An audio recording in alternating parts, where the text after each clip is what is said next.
हमने आपको कल बताया था, पिछली क्लास में आपको बताया था कि उपसह संयोजिक यौगिक जो हैं वो मार्केट में आए कैसे। कहाँ से शुरुआत बताई थी? अमोनिया से। अमोनिया से बने अमोनियम। इस तरीके से जो लवण बनते हैं उन्हें क्या कहा जाता है? उपसह संयोजी यौगिक या उपसह संयोजी लवण। लवण का परिवार बहुत बड़ा है ना। उसमें से कुछ ऐसे लवण हैं जो साधारण लवण हैं, कुछ ऐसे हैं जो योगात्मक लवण हैं, और उनमें से कुछ उपसह संयोजिक यौगिक या उपसह संयोजिक लवण भी पाए जाते हैं। तो हम लोगों ने साधारण लवण के बारे में पढ़ लिया था। साधारण लवण में क्या होता है? जब किसी अम्ल की क्रिया किसी क्षार के साथ कराई जाती है तब क्षार में उपस्थित क्रियाशील धातु जो है वो अम्ल के सभी हाइड्रोजन परमाणुओं को हटा देती है या विस्थापित कर देती है। तब जो लवण प्राप्त होता है उसे क्या कहा जाता है? साधारण। जैसे आपने सोडियम हाइड्रोक्साइड की क्रिया HCl के साथ कराई तो एक आपको लवण मिला NaCl। इसमें कोई हाइड्रोजन आयन और कोई OH आयन उपस्थित नहीं है, इसलिए इन्हें साधारण लवण कहा जाता है। साधारण लवण की पहचान एक बात यह और है, उसमें कोई भी हाइड्रोजन आयन H+ आयन नहीं होना चाहिए। H ना होए और OH ना होए तो जान जाओ लवण कैसे है? द्विक लवण या योगात्मक लवण की जब हम बात करते हैं, जब दो या दो से अधिक साधारण लवणों को क्या बताया? जब दो या दो से अधिक साधारण लवणों को उनके अणुभार के अनुपात में मिलाकर क्या बोला? सांद्रित करके ठंडा करने पर एक ही प्रकार के क्रिस्टल प्राप्त होते हैं, तब इन्हें क्या कहा जाता है? योगात्मक लवण। क्या बोला? जब दो या दो से अधिक, बोलो हमारे साथ बोलो, साधारण लवणों को उनके अणुभार के अनुपात में मिलाकर सांद्रित करके ठंडा करने पर एक ही प्रकार के क्रिस्टल प्राप्त होते हैं, तब इन्हें योगात्मक यौगिक या योगात्मक लवण कहा जाता है। सबसे बढ़िया उदाहरण इनका है फिटकरी। क्या है? फिटकरी का सूत्र जानते हो? सब लोग जानते होंगे। दूसरा है मोहर लवण। क्या? क्लास 10th में हमने ये बताए हैं आपको। एक फिटकरी भी बताया है, मोहर लवण भी बताया है। नहीं जानते अभी हम आपको बताएंगे। देखो इन लवणों की खासियत क्या है? ये लवण, ध्यान समझो, इन लवणों की खासियत क्या है कि ये लवण जब पानी में डुबोए जाते हैं या पानी में घोले जाते हैं तो ये पूरी तरीके से आयनों में वियोजित हो जाते हैं। माने अगर हम एक गिलास में फिटकरी को घोल दें और फिर आपसे कहें कि इसको बताओ इस गिलास में क्या घुला हुआ है, तो आप जब देखोगे तो उसमें एल्यूमिनियम 3+ भी मिलेगा, आपको सल्फेट आयन भी मिलेगा, आपको पोटेशियम आयन भी मिलेगा, है ना। बहुत सारी चीज़ें आपको उसमें मिल जाएंगी, लेकिन आप सही से ये नहीं बता पाओगे कि आखिर इसमें फिटकरी मिली हुई है। बता सकते हो? नहीं बता सकते। समझ आई बात? तो फिटकरी का जो अस्तित्व होता है वो केवल ठोस अवस्था में ही होता है, और विलेय अवस्था में या घुलनशील जल में उसका कोई, जलीय विलयन में कोई उसका अस्तित्व नहीं होता है।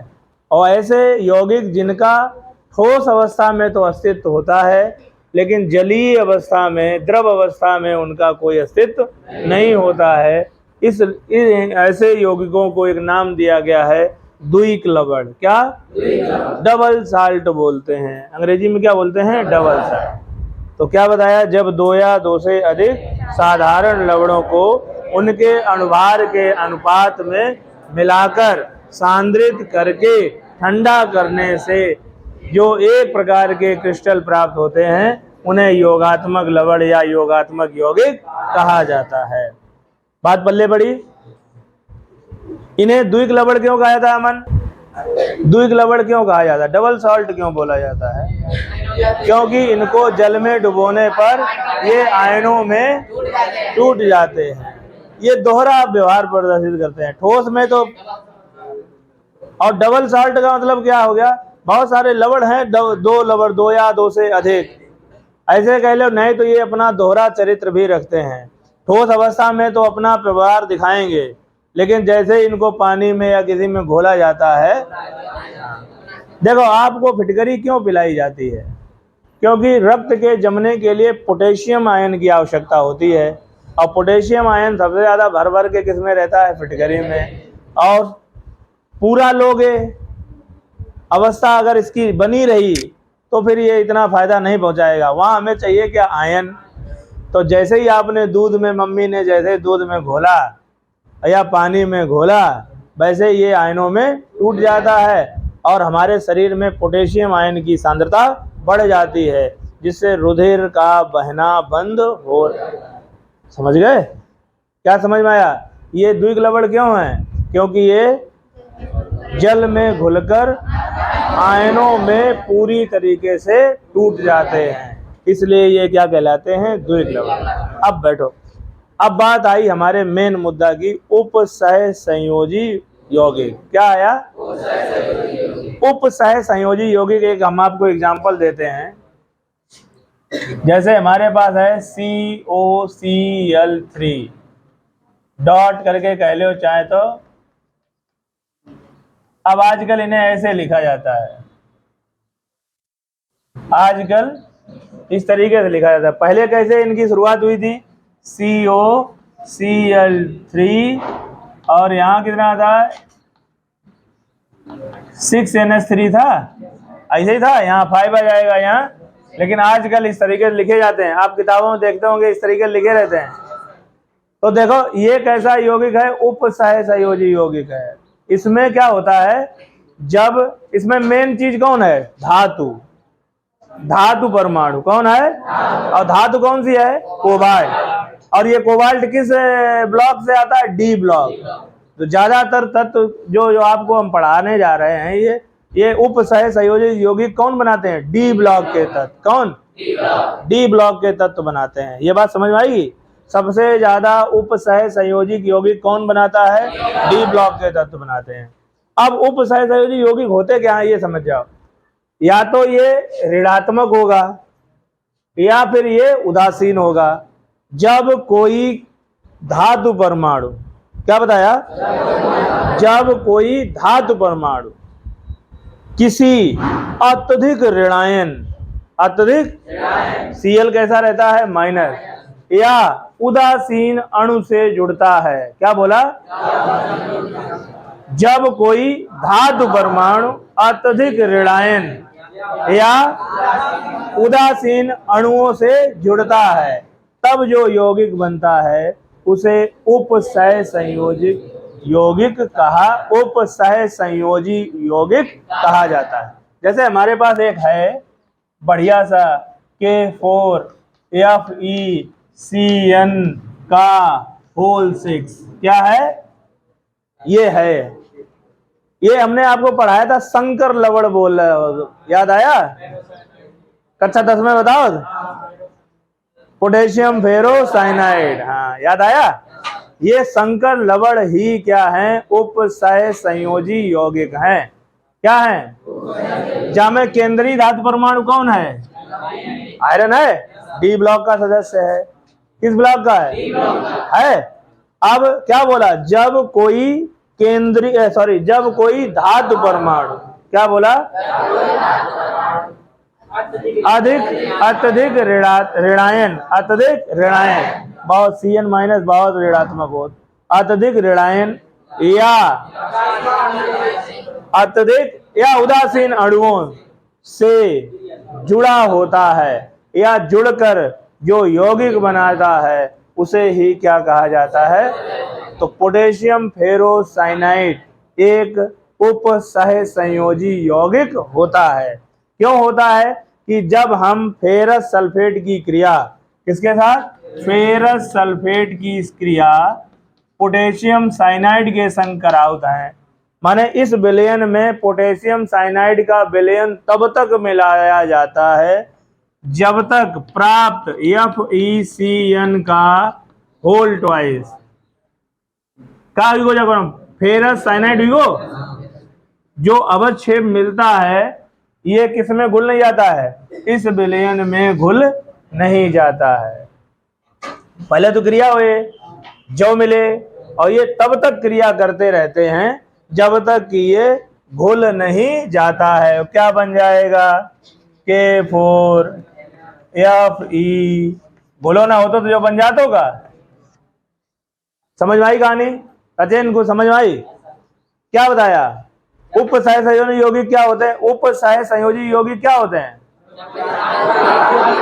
जब कोई धातु परमाणु अत्यधिक ऋणायन और या उदासीन अणुओं से जुड़ता है तब जो यौगिक बनता है उसे, जैसे एग्जांपल क्या है? पोटेशियम फेरोसाइनाइड, जाको साधारण नाम है, जाको IUPAC नाम ना है, यो जो IUPAC क्या नाम है इसका? Potassium ferrocyanide. यह एक कैसा यौगिक है? उपसह कोऑर्डिनेशन कंपाउंड है। कैसा है? कोऑर्डिनेशन। क्यों है? कैसे बनाया जाता है? फेरस सल्फेट को KCN के साथ तब तक मिलाया जाता है जब तक कि प्राप्त फेरस साइनाइड जो है का अवक्षेप पूरी तरीके से विलयन में घुल नहीं जाता है। और घुल करके क्या मिलता है? ये, और इसका अस्तित्व ठोस अवस्था में भी रहता है और द्रव अवस्था में भी रहता है। क्योंकि जब बेटे ये टूटेगा तो ये काहे में टूटेगा? K+ में, और FeCN का होल 6 कितने हैं? 4 हैं। 4 n लगिए, 4 -n लगिए, तो ये बड़े बड़े आयनों में टूटा है तो इनका अस्तित्व बना रहेगा।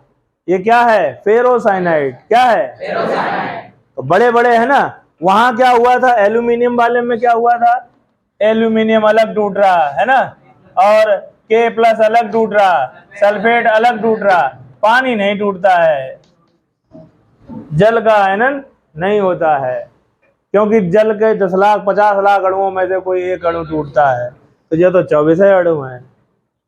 समझ में आई कहानी है? अब उप सह संयोजी यौगिक समझ गए। एक और देख लो, हमारे पास है पोटेशियम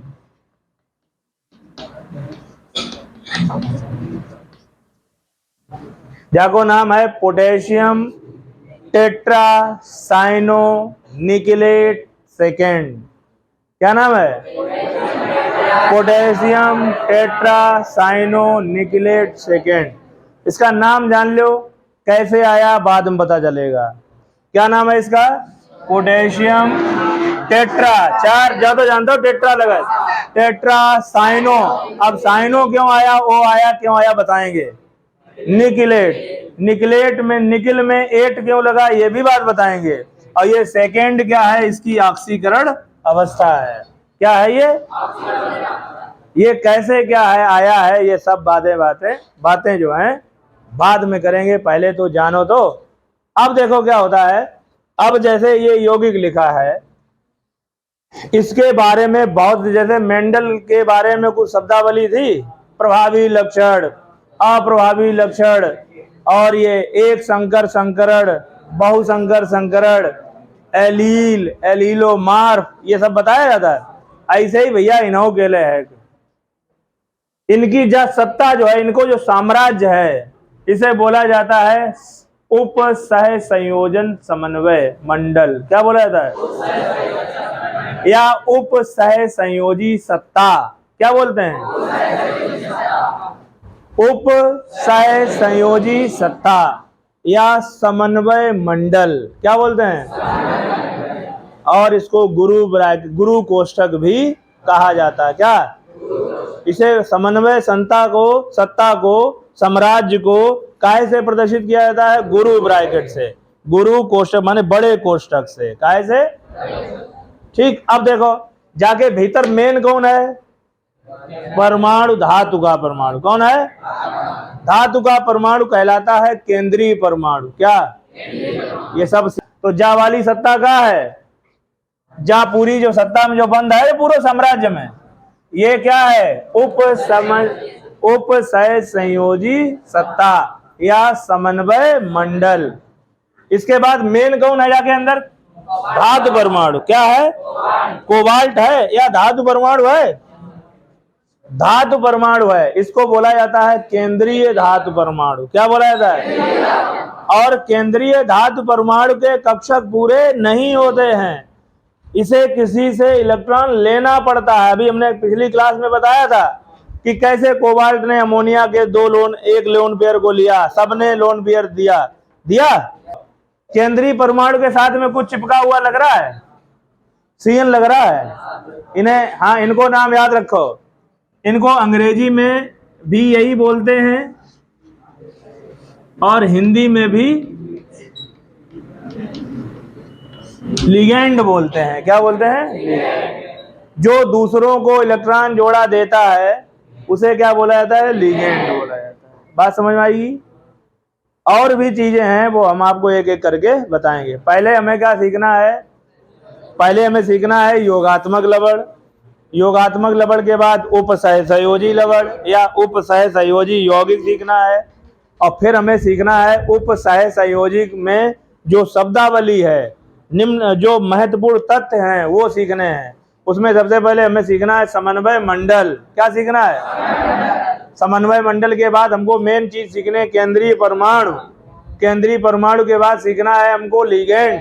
अब लिगेंड कई प्रकार के होते हैं, एक दंतुर की, द्विदंतुर की, बहुत दंतुर ना, कब ये निकलेट आता है, कब एट लगता है, कब ये साइनो बोला जाता है, क्लोरो बोला जाता है, क्लोराइडो बोला जाता है, ये सारी चीजें हम आपको इसी चैप्टर में बताएंगे। तो सबसे पहले हेडिंग लगाओ आप लोग, योगात्मक लवण या योगात्मक यौगिक या योगात्मक लवण क्या होते हैं, बताओ, खड़े हो जाओ।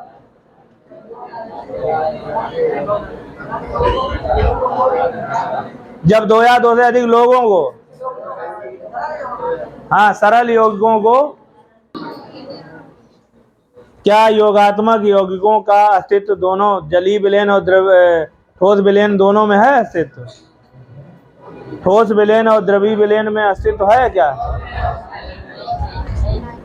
है, किनका अस्तित्व है दोनों में, दोनों में ऐसे कौन से यौगिक हैं जिनका ठोस विलयन में भी अस्तित्व रहता है और द्रव विलयन में भी, संजय, शैलेश, ऐसे कौन से यौगिक हैं जिनका अस्तित्व ठोस विलयन में भी है और द्रव विलयन में भी है, उप सह संयोजक यौगिक हैं, कौन से हैं, संकर लवण, जिनका अस्तित्व ठोस अवस्था में भी रहता है और द्रव अवस्था में भी रहता है। द्विक लवण का केवल ठोस अवस्था में, द्रव अवस्था में पानी में घोलोगे तो ये आयनों में टूट जाएंगे। बैठो, लिखो, जब दो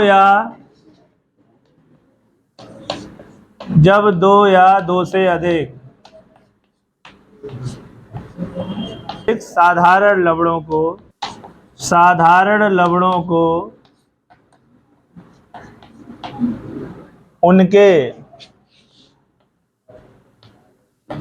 उनके अणुभार के अनुपात में मिलाकर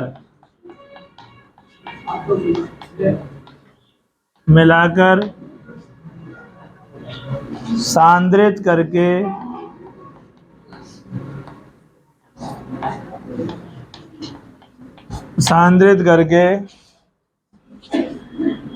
ठंडा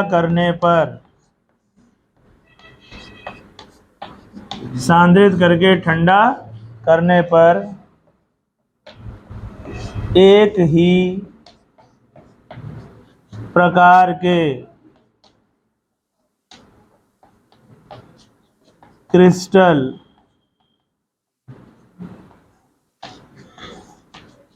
प्राप्त होते हैं। एक ही प्रकार के क्रिस्टल प्राप्त होते हैं,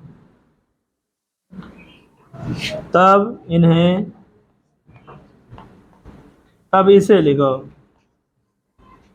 तब इसे योगात्मक लवण, योगात्मक यौगिक लिख लो, योगात्मक यौगिक कहा जाता है या कहते हैं।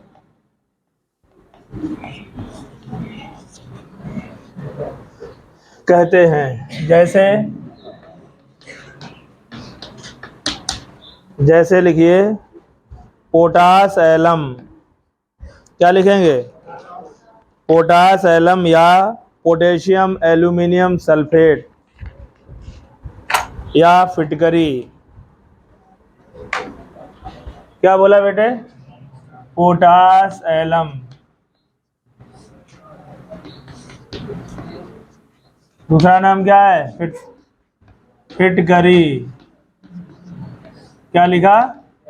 फार्मूला बताओ। K2SO4 डॉट Al2SO4 का होल ट्राई डॉट 24H2O।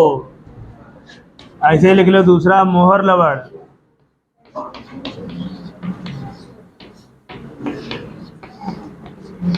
मोहर लवण को फार्मूला लिखो Fe, फेरस अमोनियम सल्फेट नाम होता है इसका। FeNH4 का whole twice SO4 dot 6H2O। जाको नाम का है फेरस अमोनियम सल्फेट। अमोनियम पे 2 क्यों आया? ये जहाँ पे SO4 पे 2 माइनस को, तो कौन सा नियम लगो है? संयोजकता नियम। लिख लिया? नीचे लिखो इन लवणों को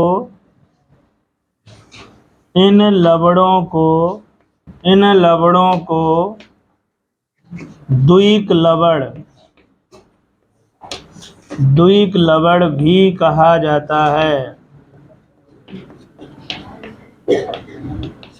द्विक लवण भी कहा जाता है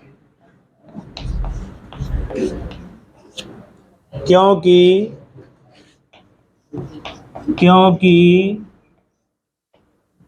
ये जल में घुलकर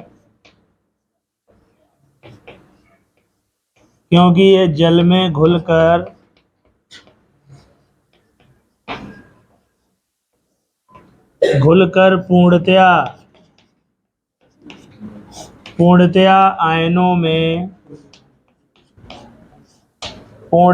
आयनों में वियोजित हो जाते हैं।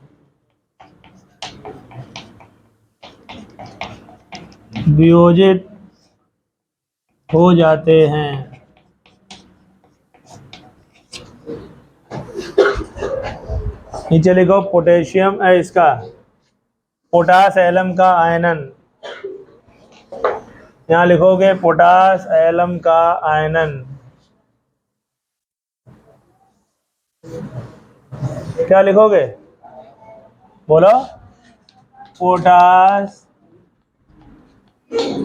एलम का आयनन। पोटास एलम का आयनन। देखो पोटास एलम फार्मूला बताओ। K2SO4 बताओ। K2SO4 Al2SO4 का होल थ्राइस और 24H2O। तो देखो पानी नहीं टूटता है तो इतने रखे, ठीक। या लिख दे हो तो बाद में लिख दिए 24H2O। आयनन तोड़ करो, के किस में आएगा प्लस में, और Al किस में जाएगा, एल्यूमिनियम पे कितना हो 3 प्लस को, और SO4 जाएगा 2 माइनस में, या ऐसे ही लिख दो, ठीक।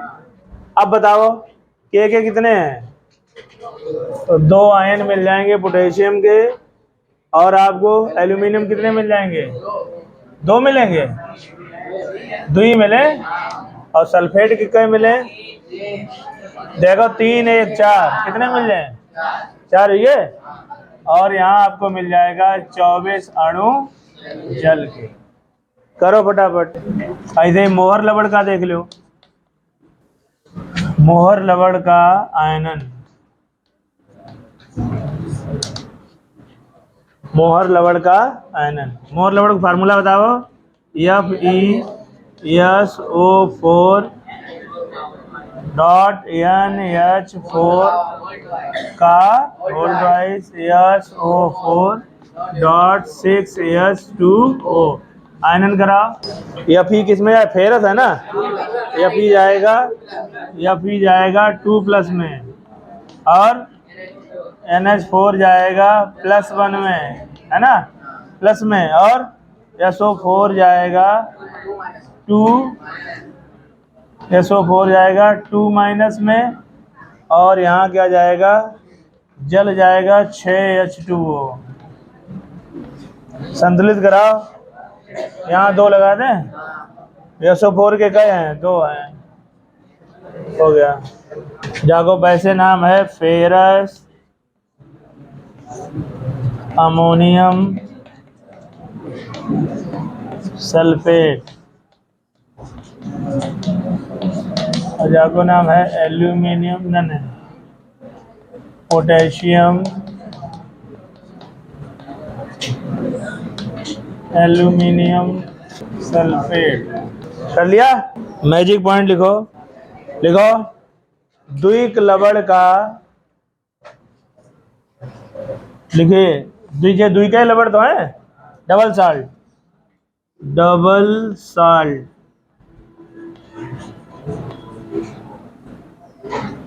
द्विक लवण का क्या लिखवाएंगे, द्विक लवण का अस्तित्व, द्विक लवण का अस्तित्व केवल ठोस अवस्था में होता है, ठोस अवस्था में होता है, ठोस अवस्था में होता है, द्रव अवस्था में नहीं, द्रव अवस्था में नहीं। क्यों नहीं, नहीं क्योंकि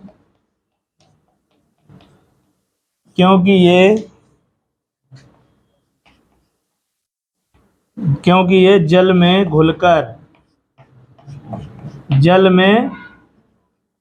घुलकर आयनों में टूट जाते हैं, आयनों में टूट जाते हैं। हेडिंग लगाओ, उप सह संयोजक यौगिक, 3 नंबर, उप सह संयोजी यौगिक, कोऑर्डिनेशन। जब कोई धातु परमाणु किसी, या ऐसा करो, जब कोई धातु परमाणु अत्यधिक ऋणायन या उदासीन अणु से जुड़ता है और तब जो यौगिक बनता है उसे उप सह संयोजी यौगिक, लिखो, जब कोई जब कोई धातु परमाणु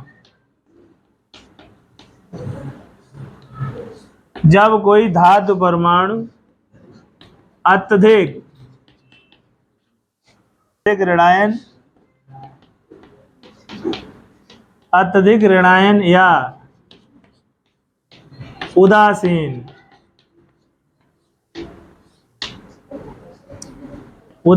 अणुओं से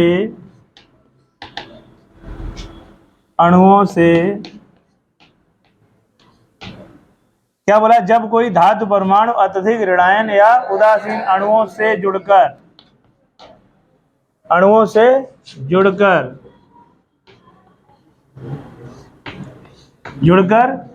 यौगिक बनाते हैं,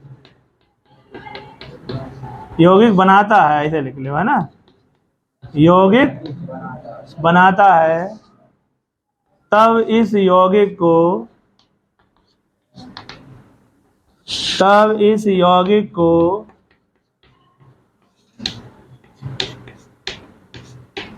दुई नाम से जाना जाता है। एक संकुल यौगिक, या संकुल माने जटिल, जटिल माने संकर, हाइब्रिड, है ना। तब इस यौगिक को उप सह संयोजी यौगिक या संकुल यौगिक कहा जाता है।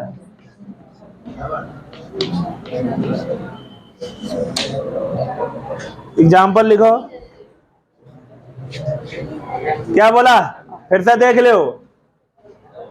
जब कोई धातु परमाणु अत्यधिक ऋणायन या उदासीन अणुओं से जुड़कर यौगिक बनाता है, तब इस यौगिक को उपसहसंयोजी यौगिक या संकुल यौगिक। उदाहरण देखो, लिखो K4FeCN का होल 6। देखो, जाको नाम है, बोलो, पोटेशियम फेरो साइनाइड। क्या नाम है? पोटेशियम फेरो साइनाइड।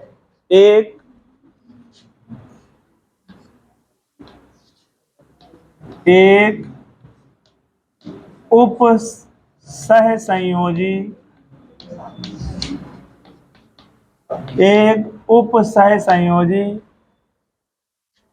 यौगिक है।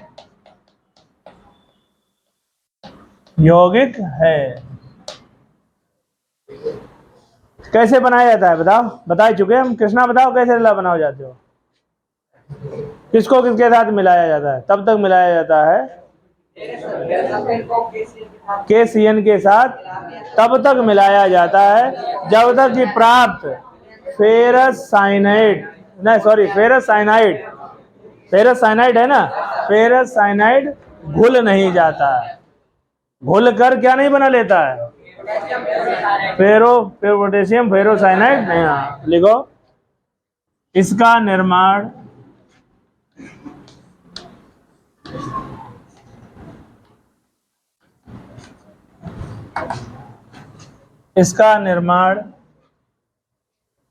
करने के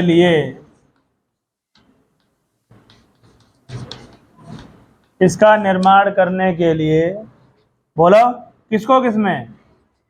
फेरस सल्फेट विलयन को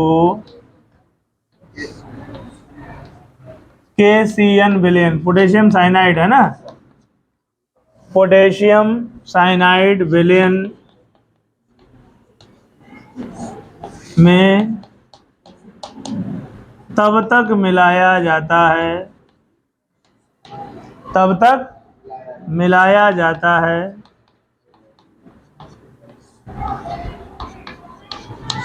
जब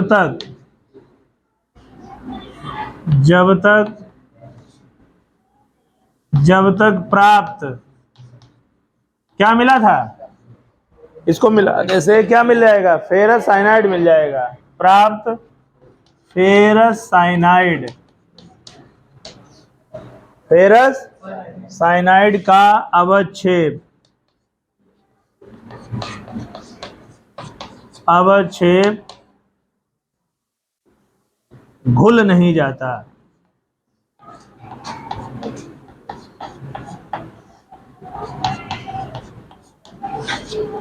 फेरस साइनाइड का अवक्षेप घुल नहीं जाता। तो देखो क्या मिलाया, FeSO4, ferrous cyanide, sorry ferrous sulphate का विलयन था, उसको हमने KCN विलयन में मिलाया।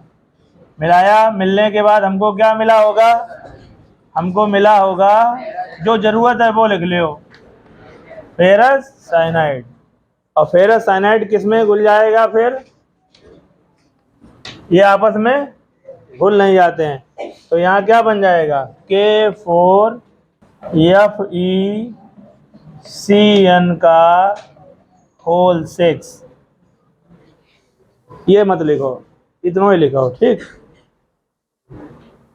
जाको नाम का है फेरस साइनाइड।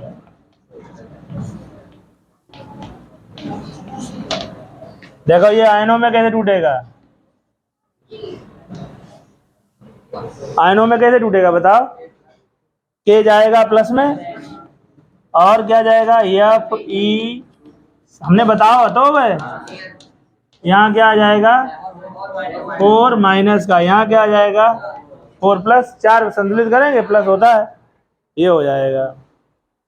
दूसरा एग्जाम्पल बताएं? दूसरा एग्जाम्पल इधर लिखें। दूसरा एग्जाम्पल है पोटेशियम टेट्रासाइनो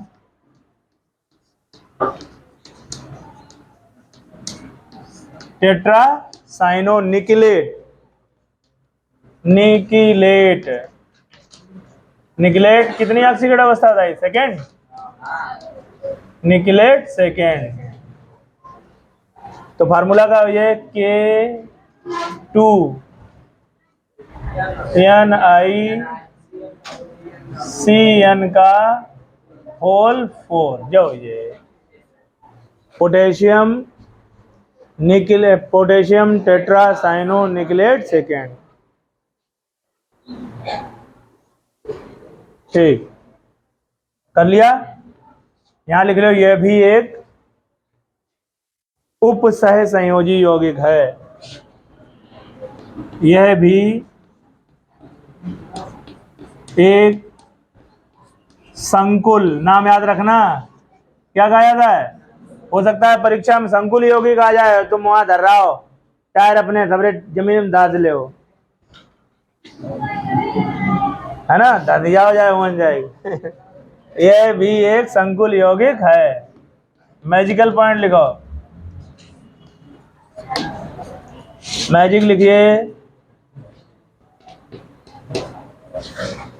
लिखो संकुल यौगिक का अस्तित्व,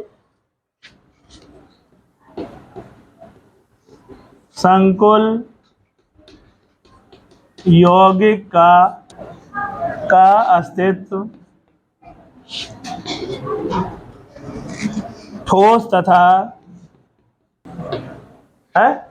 ठोस तथा